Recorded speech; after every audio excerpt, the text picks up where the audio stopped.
처음 시작하는 사람의 장점은 마지노선을 정해놓지 않아도 된다는 겁니다. 여러분이 지금 반드시 하셔야 될 게 있습니다. 구독, 좋아요, 도전 골든벨까지 해주실 거죠? 야, 이분 진짜 대단한 분이네요.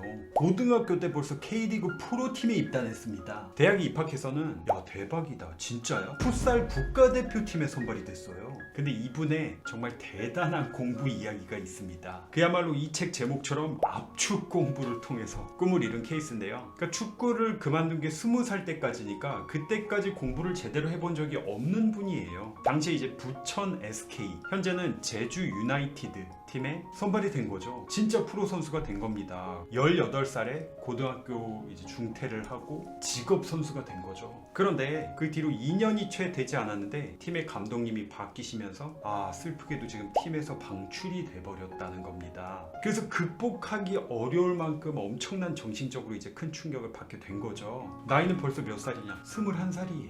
위기감이 이제 찾아온 겁니다. 나 벌써 이렇게 성인이 됐고 지금 직업도 없어. 어떻게 살 거야? 좌절에 빠져서 1년을 아무것도 하지 못한 채 방황했다는 거예요. 결국에 검정고시를 보고 대학을 가야겠다는 생각을 하게 된 거고요. 지금 왜냐면 학교를 이제 중퇴를 했기 때문에 중학교 1학년 과정부터 영어 수학을 이제 공부를 해가지고 검정고시는 따게 됐습니다. 이제 본격적으로 수능 공부를 이제 해야 되니까 재수학원 단과반에 등록을 한 거예요. 근데 야, 또 이것도 뭐냐, 공부하려고 이제 폼 잡았는데 2달이 채 되지 않아 그게 날라왔습니다. 뭐가 날라왔을까요? 그렇죠, 입대 영장이 날아왔습니다. 저 남학생 여러분들은 이게 참 문제긴 합니다. 다시 도전을 하려고 해도 군대 문제가 좀 걸려있다 보니까 이걸 지금 도전해야 되냐, 군대 갔다 와서 해야 되냐, 이 고민도 사실은 되게 크죠. 당시 고등학교 중퇴자는 현역 입대 대신에 공익 판정을 받았기 때문에 공익 가면은 이제 또 한 반년 동안은 업무에 이제 적응을 해야 되니까 공부를 하지 못했고요. 22살이 됐습니다. 이제는 진짜 공부해야겠다고 이제 마음 먹은 거죠. 23살이 되는 해 12월에 이제 공익근무 소집 해제이기 때문에 계획을 대충 세운 거예요. 24살 때 난 반드시 대학생이 되겠다. 자, 근데 여러분, 공부가 쉬웠겠습니까? 지금 아무것도 몰라. 어떻게 해가지고 지금 검정고시는 지금 패스했지만 축구만 했거든요. 멘토도 없어요. 학교를 지금 다니지도 않았습니다. 그래서 무작정 공부법을 수집했다는 거예요. 공부법 책과 뭐 인터넷 뒤지고 한 달 동안은 공부법 찾는 데만 시간을 쏟았다는 겁니다. 그 내용 중에 제가 쓴 이야기도 있었을까요?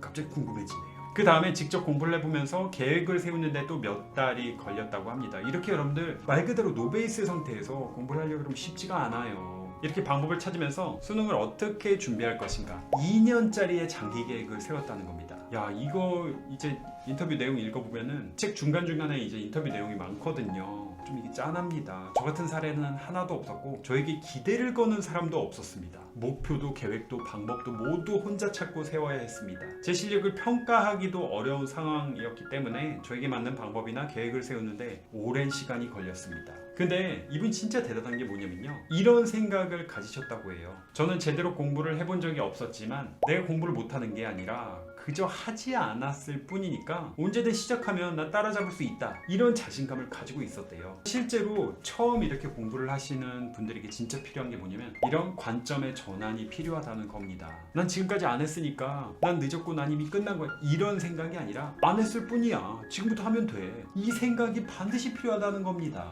자, 그래서 공익근무를 주민센터에서 하셨네요. 어느 정도였을까? 근무를 하면서 이제 공부를 하신 거죠. 새벽 6시에 일어나 출근 전까지 공부하고, 근무가 끝나면은 독서실에 가서 12시까지 공부를.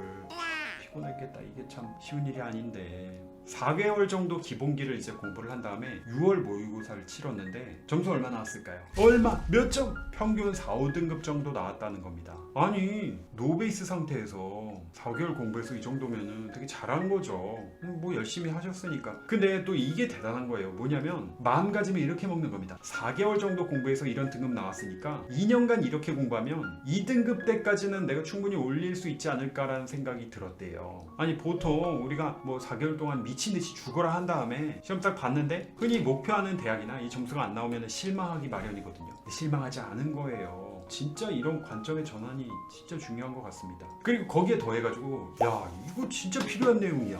여러분들 지금 바닥부터 내가 시작한다 라고 하시는 분들이 명심하셔야 됩니다. 자신의 수준과 능력을 객관적으로 진단하지 않으면 현실적인 목표를 수립하기가 어렵습니다. 자기 객관화가 되지 않으면 자기 능력을 착각하기 때문에 실패할 수밖에 없다는 겁니다. 아, 나의 외모가 좀 뭡니까? 송중기보다 약간 떨어지는 것 같아. 하지만 뭐 현빈보단 약간 위야. 이런 식으로 제가 맘먹고 연애를 하려고 했다고 생각해보세요. 망했겠죠? 아, 제가 현빈 선생님을 비하하는 게 아니라 그나마 해병대 후임이시거든요. 그래서 얘를 좀 듣긴 했는데 다 최고로 잘생기신 분들이 있죠. 어쨌든 자기 객관화, 그러니까 한마디로 네 수준을 알아야 된다는 겁니다. 그래서 자기 객관화가 돼 있지 않은 상태에서 막 목표를 과도하게 잡으면 지치게 되고, 공부할 양을 정할 때도 내 수준이 이만큼 하는 게 지금 안 되는데 이만큼 잡아놓으면 계속 실패할 수밖에 없다는 겁니다. 보세요, 운동선수 중에도 자기 객관화가 돼 있지 않아서 실패하는 경우가 많은데 특정 계기 덕에 실력 이상의 좋은 평가를 받고 주목받는 선수들이 있는데 이런 걸 기준으로 보면 안 된다는 겁니다. 그 기준으로 바라보면 실패할 가능성이 크다는 거예요. 거기에 안주해서 노력하지 않을 수도 있고, 반대로 그에 미치지 못하는 자신을 보면서 좌절할 수 있기 때문이라는 거죠.